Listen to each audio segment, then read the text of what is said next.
For the latest in strategic affairs, subscribe to our YouTube channel. Click the bell icon for updates. Hello and welcome to The Gist on Strat News Global.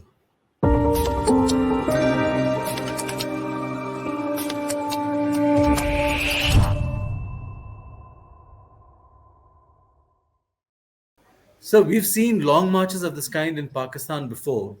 Is this different? How different is it? And what do you think it can possibly achieve? Well, I think that this long march is different from earlier ones in the sense that it has really divided Pakistani society, but even more the establishment itself. Imran Khan is now out to become prime minister again. He wants to be there by every and any means possible. And he is commanding a lot of support from people. Now, it's very peculiar because when he was in power for 3.5 years, his incompetence, his wavering, his U-turns had really degraded his popularity, and in particular the state of the economy, the rise of the dollar relative to the fall of the Pakistani rupee, the inflation, all these had made him, I'd say, very unpopular. And so people were glad when he was to go through a vote of no confidence. But astonishingly, as soon as he went, he came back roaring, and now he seems to have not only regained his popularity, but there are two narratives of his which have really caught on with the Pakistani public.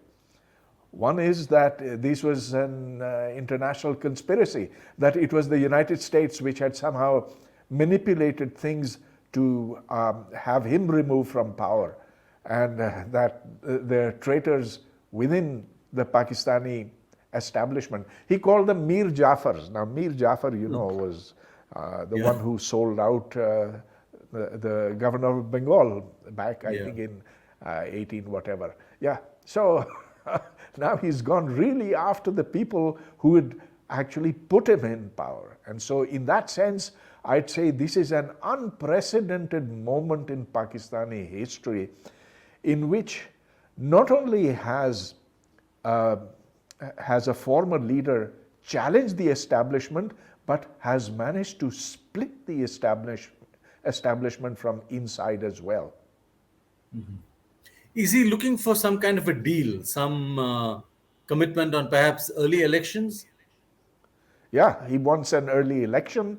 He thinks that now with all this massive popularity, his insistence that it was an international conspiracy, that the others are looters and crooks, will elevate him into power once again. And he thinks that the sooner this happens, the better, because if the present government manages to control the economic crisis, and it may very well be able to do that, in that case, he will have a very difficult time clambering back. So he wants those elections as soon as possible. Mm-hmm. But isn't it obvious from Pakistan's history that when the army is no longer backing you, your chances are, pretty much over? You know, it's a pretty peculiar case over here. Yes, it is absolutely true that his earlier sponsors, General Bajwa and he, are at loggerheads with each other, and that the senior military command wants him out. And in fact, the proof of that is the following, that the government, the present government, Shehbaz Sharif's government, disallowed this long march, and it did so after a lot of hesitation. But it finally did so because it got the green signal from the army. The army really wants to stop Imran Khan now. However, having said that, within the army, there is, I would say, a lot of pro-Taliban sentiment. And Imran Khan has latched onto that sentiment. So, you know of Gen.Hamid Gul, the man who brought down the Soviet Union. Also, he said, well, Imran Khan was his protege. And Gen.Hamid Gul's factions within the army are substantial. And so, in fact, most interestingly, Imran Khan appealed to the families of serving officers in the Pakistan army, telling those families, come out and join the long march.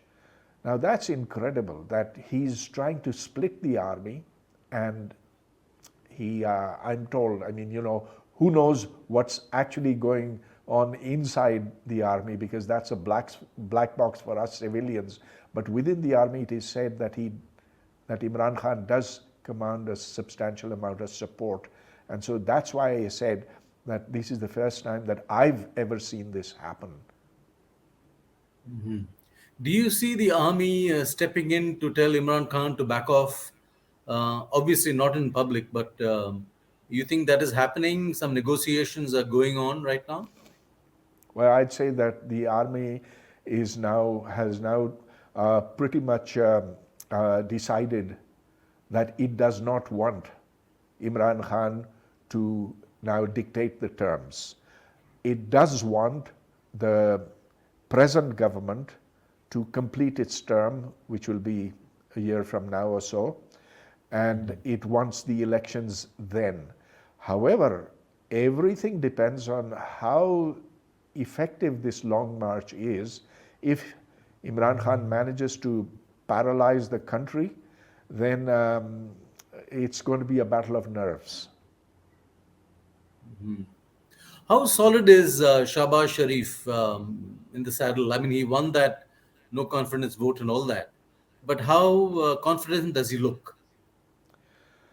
I'd say the country is pretty much in a mess. There's no effective government. There is no government in Punjab, which is really the heart of Pakistan. Yeah. And we don't have a governor. We don't have a functioning government over there. It's because those who had betrayed the party or crossed over to the other side have now been disqualified by the courts. And that means that now the Punjab is without a governor, it's without an administration, and I'd say it's pretty much true of the federal government as well. It's a total mess over here, and that mess is going to get worse in the next couple of days. People are feeling very upset about it all over here. Mm-hmm. But this is a national unity government, isn't it? You do have the PPP there. Well, there are a lot of parties over there. There's Maulana Fazlur Rahman, there's JUIF, there's the People's Party, there's the PMLN. But those parties have not succeeded in bringing out those big crowds. And although the PDM, the Pakistan Democratic Movement, did try, but they don't have the capacity to bring out large numbers of people. The Imran Khan party, the PTI, Pakistan Tehreek-e-Taliban, that does have the capacity, and of course it's because of, I would say, the cult following of Imran Khan. So that is what makes him so fearsome an adversary for the other parties. Yeah, you can call the others all put together as a national coalition, but they on the one side and PTI on the other, well, who knows what will happen in the elections. But what's certain is that PTI alone has the capacity to bring out these huge crowds, and no other party and not all the others put together. This is really strange. I mean, this party seemed to have come to power with the backing of the army, and despite a poor record of governance, it seems to be drawing a lot of support from outside. Now, how does one explain this? Is it middle class support? Is it people at large? I mean, Oh, look, people are are puzzled. They're trying to explain this phenomenon. It's really a cult following that Imran Khan has developed, and why cults develop is a matter of social psychology. For some reason, he's latched on to um, not just the failures of the old, but he's he's somehow um, made people able to follow him. So it doesn't matter that his promises have fallen through. For every one promise that he fulfilled during his 3.5 years in power, he broke 5 other promises. And so by the time that he was leaving, he was unpopular. And now, because, see, it's a kind of collective effect. When everybody starts following one person, one leader, then it draws in others. I think it's basically because humans are a bit like sheep. And what we are seeing over here is a man who is just leading the country over the precipice. And anyone with a bit of sense will see that's what's happening. And yet there are the masses following him. I can't explain it, and I don't know anyone who can explain it. you talked about divisions in the army, saying that there is a pro Imran, pro Taliban group. Is this manifest? Is this visible outside? Are you seeing voices from within the army, hearing them? What is it? No, no, no, no. You are not seeing serving people saying, serving officers give support to Imran Khan, but you are hearing in private conversations retired army officers, and you're from people who are plugged into the army from within. They say that it's a very dangerous situation there because, as I told you, the Hamid Gul faction has a strong following there, and Imran Khan is, his moniker is Taliban Khan, Taliban and he Khan, has, been, he's been very faithful to that. He praised Osama bin Laden as a martyr. He has never, ever in his entire political history ever called a Taliban atrocity by its name. He has always tried to rationalize for whatever they've done. Now, basically, it's his anti-Americanism and his high degree of public religiosity that has brought him a lot of support, because Pakistan is now a very, very anti-American country. And it's been this way now for, I'd say, a quarter century or so. So he's latched onto that. He's latched onto the visible signs of religiosity. So, for example, in all his public appearances, he would have a tasbih in his hand. He would have the prayer beads, and he would be turning that. And then his marriage to the rather mysterious lady, Bushra Bibi, whose face has not been seen in public. She's in burqa. Even that did not go down badly with the modern types who are with the PTI. So it's actually a very strange phenomenon. Socially, some of the people, a lot of the people who are in his party, PTI, are without burqa, they don't have beards, they, some of them might even be drinking, who knows? And yet they are following him as not caring for the fact that he essentially is, during his 3.5 years, he thrust religion down the throats of Pakistanis, thrust it down. So, to give you an example, just before he was forced to relinquish power, he created this Rahmatul Alameen authority. And he said the biggest problem of Pakistan is moral decay, and that moral decay is because so many kids watch pornography. And he said all the bad things are really happening out of that.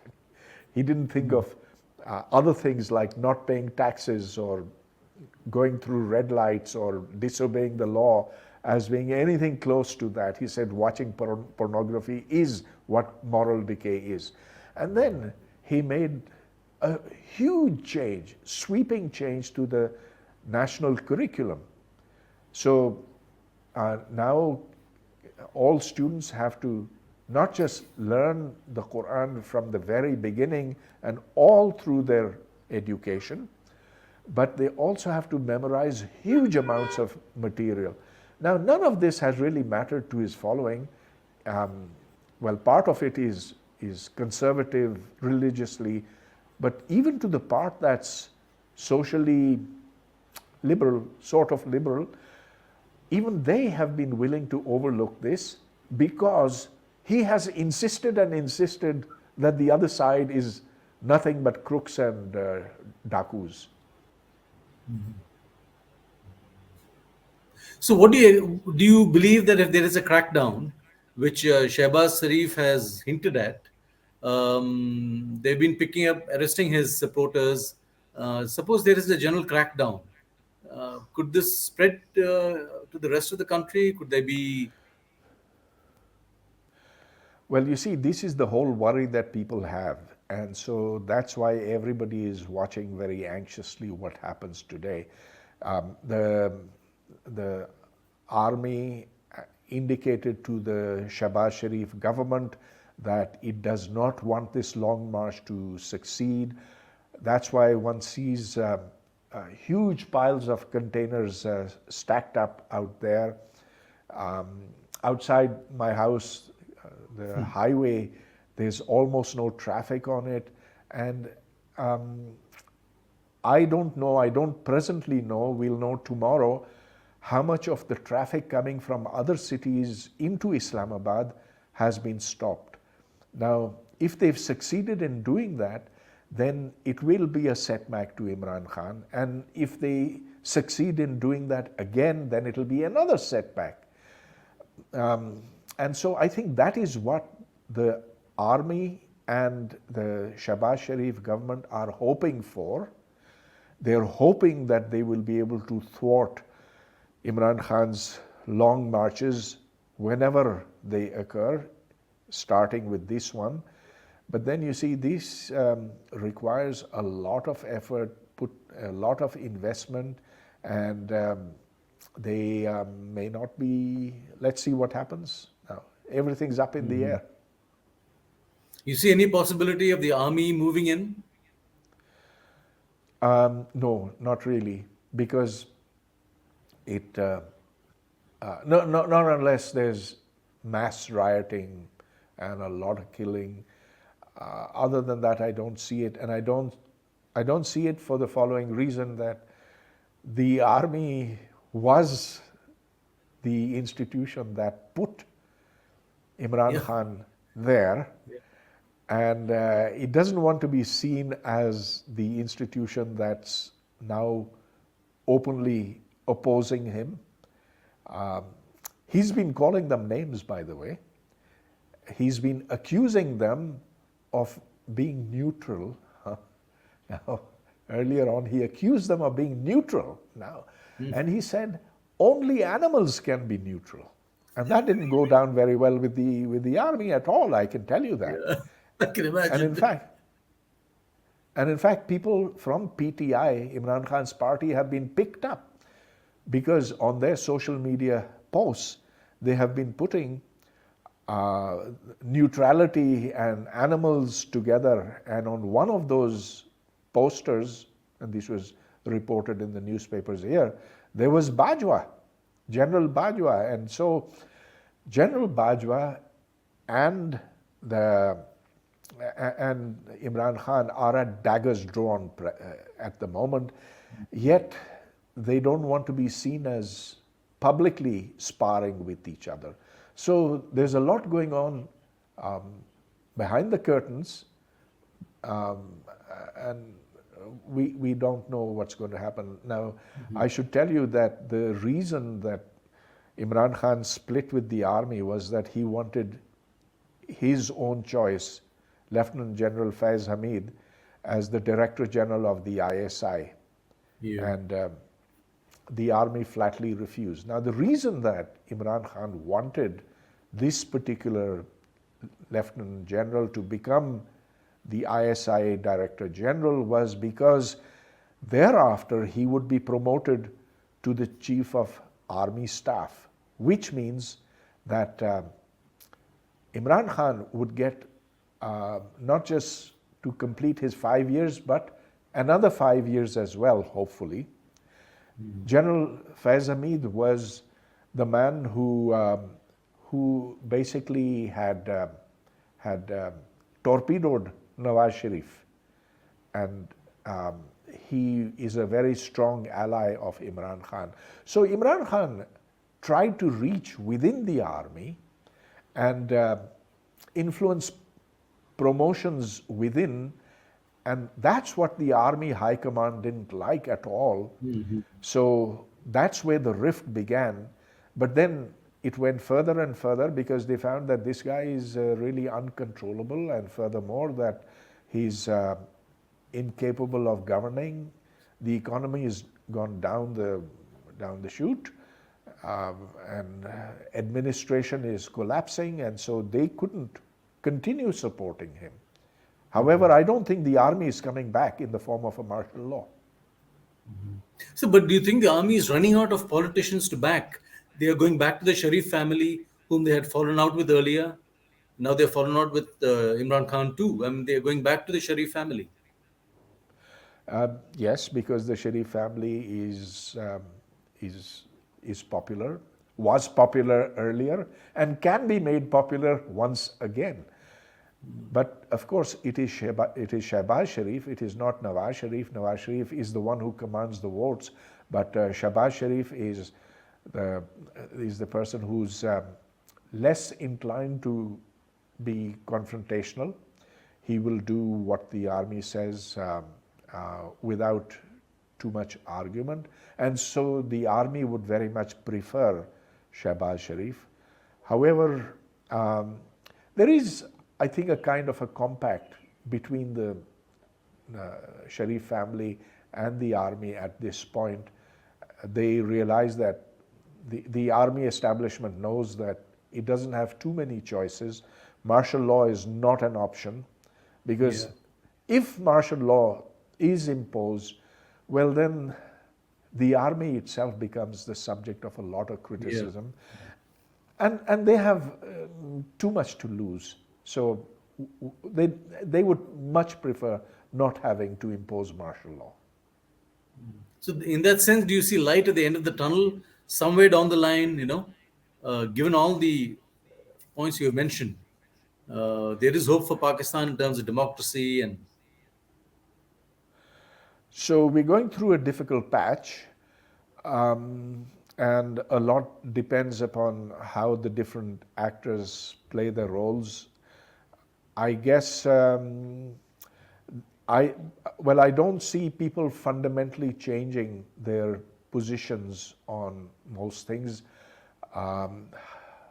What I do see, however, is that the impending economic collapse will induce changes which will happen willy-nilly without any of the actors wanting it.